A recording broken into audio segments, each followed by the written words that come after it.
Dans un premier temps, je vais plier mon tissu en deux, je vais le repasser et je vais l'épingler. En l'épinglant, je vais laisser une petite marge parce qu'en fait, on va coudre à partir de 2 à 3 cm à partir du bord.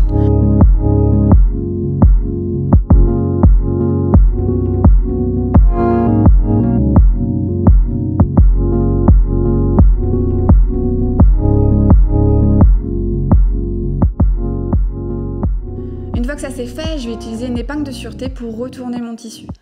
Donc c'est plus simple d'utiliser une épingle de sûreté, notamment si vous choisissez un petit scrunchie. Pour les gros, c'est un peu moins compliqué, mais c'est toujours plus pratique.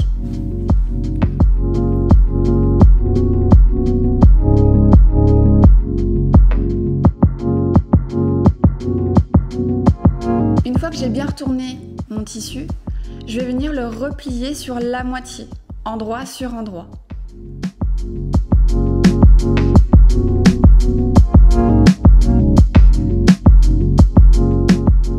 Donc là, on a les bouts qui sont ensemble, face contre face. Je viens les coudre entre eux.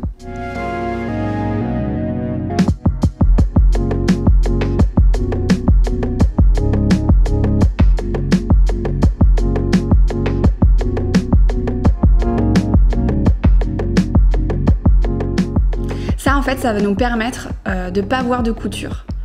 Donc vous voyez, là, il reste en fait un petit trou qui va nous permettre de retourner face à l'endroit notre scrunchie. Donc là, je retourne tout mon tissu et vous voyez la couture, eh bien, elle est invisible. Ensuite, je prends mon élastique, je prends des épingles de sûreté, je vais en fixer une au bout que je viens rentrer dans mon travail.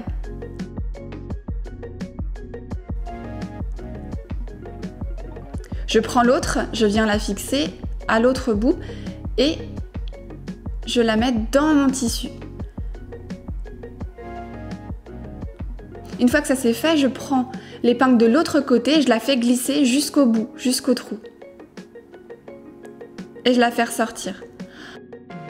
Ensuite, je décroche l'autre du tissu et je prends mes deux bouts d'élastique pour ensuite soit faire un nœud, soit coudre.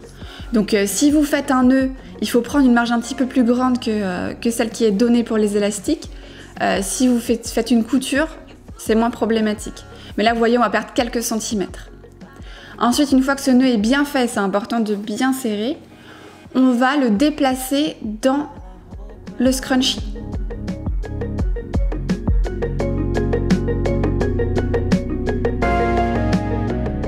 Maintenant, il me reste à fermer mon scrunchie. Pour le fermer, on peut faire de deux techniques différentes. Soit on peut faire une couture invisible. Si vous savez faire une couture invisible, c'est parfait.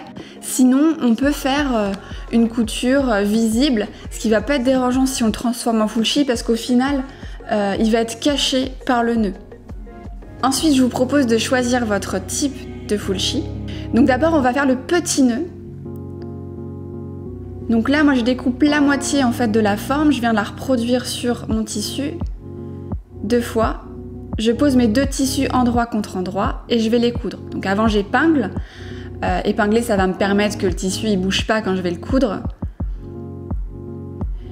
Et en faisant la couture, je vais laisser une ouverture. Je vais laisser une ouverture pour retourner mon tissu à l'endroit. Donc je retourne mon tissu à l'endroit.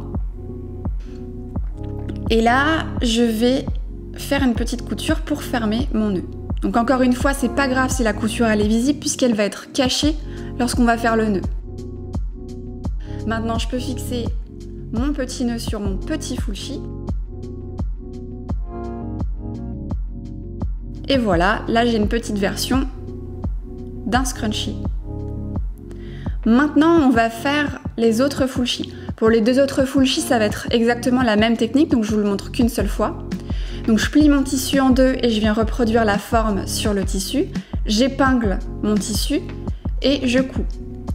Encore une fois, je vais laisser une ouverture au milieu. Donc je coupe les pointes pour avoir un beau rendu à la fin. Je déplie mon tissu à l'endroit. Donc là, vous voyez, j'ai essayé de faire des jolies pointes. Je repasse mon tissu et je viens coudre la fermeture.